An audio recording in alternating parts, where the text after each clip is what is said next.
In this video, I'm going to be sharing with you some practical ways to start integrating self-care into your life.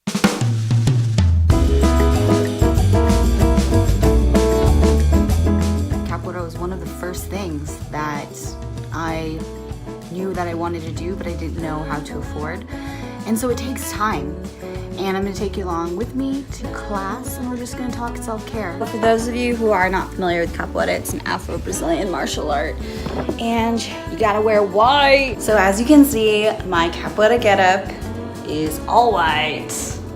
These are called abadas. They're capoeira pants. They kind of look like they're from the 70s still. So about 8 or 9 years ago, when I wanted to start capoeira, I could not afford capoeira. I couldn't afford to pay for it. I couldn't afford the time for it. I was working as a server at a restaurant at the time, and the hours were just always, I was always working. And I didn't think that my body could afford it either, to be honest. And so how did I even get started? For years, I really wondered why and how I actually kept going. How did you start capoeira? I started at a college. Me and my friend were joking around after we watched Only the Strong. Oh yeah. The best movie Our ever. master is in that movie. And so I was on a hip-hop dance team, and then me and my buddy, we just started goofing around, jingling and doing what we thought was capoeira, which was more looking like breakdance. And one of our teammates on the crew, she actually started training capoeira for a couple months. She's like, hey, you guys are doing capoeira, you guys should come to class with us. And I ended up training with Mr. Itabora. This was when I was at UC Santa Cruz. And from the first day, I was hooked because it had everything I wanted. I had always done martial arts as a kid. Did you have money to pay for it? No, I did not. And Mestre Itabora, thank God, he was so understanding and grateful. He knew we were poor college kids. Yeah. He just said, we'll figure that out later. Come and train. That's the same with me. Yeah. Like, I'm not saying that everything in the world of self-care is gonna be as miraculous and seamless and inflow as that, but here's the big lesson here is you never know. You never know unless you go and you ask and you believe that there is a miracle there for you. So we just got to our studio, Capoeira Batuque, Brasil Brasil Cultural Center, and I'm just remembering here, the first time I saw capoeira, I was so just amazed by it. I couldn't believe what they could do, and I never thought that I could do that. And it really is always going to be an expansion of your mind when you go and you take care of yourself and you go after what it is that you really want.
So we just finished class, and as you can see, I'm sweating a bunch, but this feels so good. This is the self-care queen herself. I learned everything I know from her. I will admit, self-care is number one in my priority list. Number one. Because then I can give to everybody else. So true, right? so true. I'm sure you've heard it before, but it's so true. It's so true. Yeah. What's your one practical tip?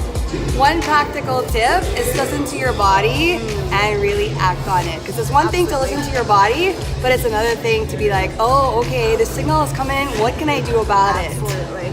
Listen to your body.